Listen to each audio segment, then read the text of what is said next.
What has to happen in your medical malpractice case or your accident case before the defense actually turns around and is interested in trying to negotiate your case?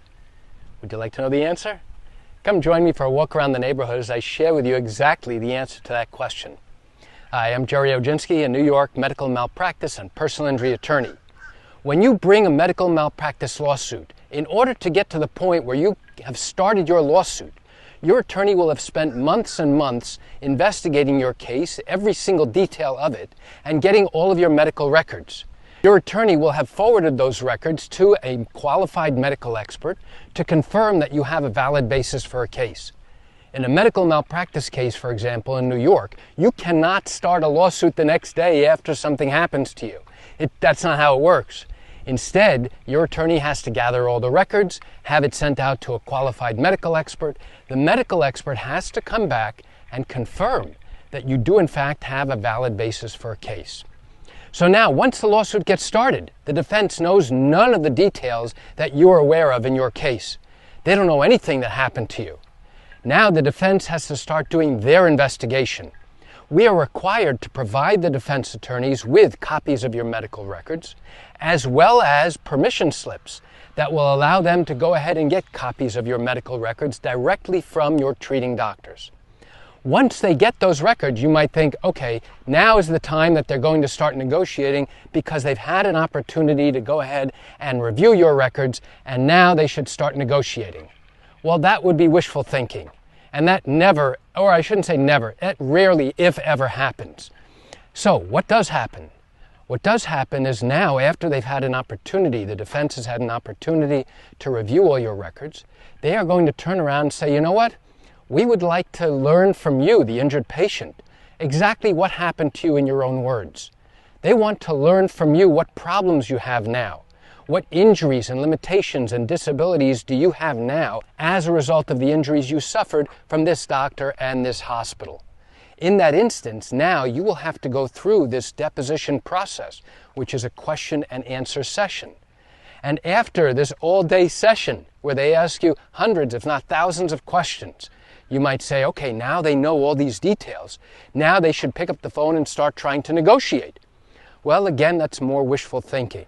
In all likelihood, what's going to happen is the defense is going to say, no, we want you to go ahead and question our clients, the doctors and the hospital staff, because we believe that nothing was done wrong. In that instance, I will have to go ahead and one after the other question each of the people whom you have sued, as well as any other people who we believe have information that will help us identify whether the doctors and hospital staff committed malpractice, whether they violated the basic standards of medical care. So now let's assume I've gone forward and now have questioned all of the people involved in your particular case. And now all the depositions are finished. All the discovery is finished. We have exchanged all of your updated medical records with the defense. And there is nothing more to do from a discovery standpoint. You might turn around and say, okay, now that the defense has all of these details, they have all of my records, they know what the doctors and nurses had to say, they know what I had to say and what injuries I have, I expect that they're going to pick up the phone and want to try and negotiate at this point. The answer may be unlikely. Now, why is that? Because in all likelihood, the defense is going to turn around and say, you know what? Before we ever get to trial, we think that we have a good shot at getting your case thrown out by making a formal written request to the court to have your case dismissed. And that means it's known as making a motion for summary judgment. And that is a very time-intensive and resource-intensive process where they go ahead and put together all of their records as if we're going to trial. They accumulate all the evidence and all the transcripts, and now they have a medical expert, one or more, support their position that they did absolutely nothing wrong. Once they do that, now we have to actually go ahead and oppose those papers and that request, and that literally takes hundreds of hours of time to do that. It's as if we're going to trial, but the difference is everything is happening on paper. And you should know this, when all the papers get submitted to the judge is not there to decide who is right and who is wrong. The judge is not there to decide whether the doctors and the hospital staff violated the basic standards of medical care. there's only one or two things that the judge is actually going to do. The judge is going to determine if there are issues of law that have to be decided. The judge also needs to determine if there are material questions of fact, and if so, then now only a jury can decide those issues of fact. That's what's going to happen. And if the defense is successful in getting your case dismissed, now you have a significant problem and you will never get to negotiate your case, certainly not at this point. And the only thing or the only option you will have at that point is to discuss with your attorney whether you have grounds to appeal. If, on the other hand, the judge sides in your favor and says, no, this case is not going to be dismissed because there are questions of fact that only a jury can resolve, now at that point, that may be the ideal, opportune time for the defense to go ahead and say, you know what, we'd like to enter into settlement discussions and let's see if we can try and resolve this before trial.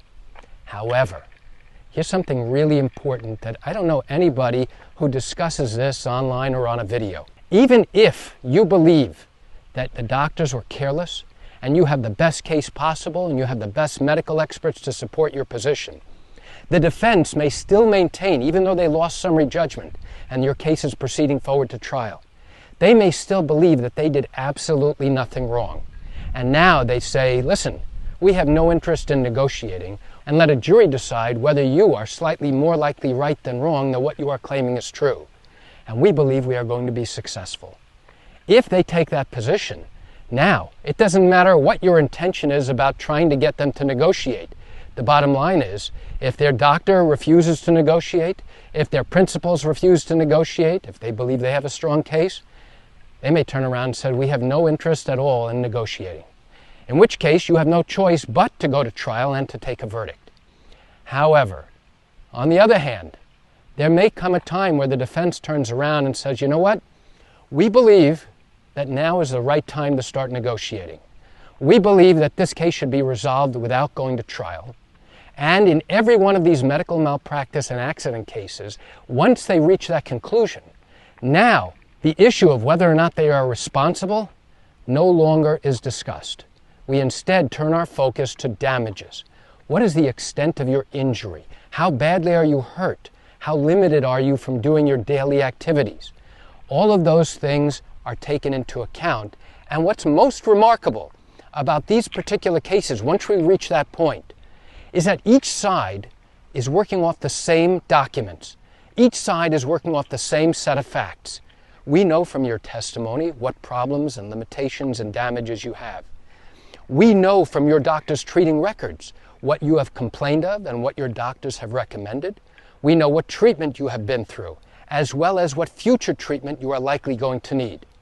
The defense has all of these same records. So knowing that each side knows the same exact facts and the same exact details, how is it possible that the defense believes that your injuries are worth less than what you and your attorney are requesting in your case? Well, now it comes time to negotiate, to see if both sides can reach a point that they are both comfortable with in order to conclude your case without the need to go to trial. So why do I share this quick information with you? I share it with you just to open your eyes and to help you understand how these types of cases work. You know, a lot of people, when they bring a lawsuit or they're thinking about bringing a lawsuit, they think, okay, I have a solid case. I know that my case is going to settle shortly after we start it. But the reality is you have to keep in mind what actually needs to happen before settlement discussions can actually start to take place. And now, hopefully, after watching this video, it will give you a better insight into what actually occurs during the course of a lawsuit involving an accident matter or medical malpractice matter in the state of New York. You know, I realize you're watching this video because you likely have questions or concerns about your own matter. Well, if your matter did happen in New York and you are thinking about bringing a lawsuit, but haven't done so yet because you still have questions that need to be answered, what I invite you to do is pick up the phone and call me.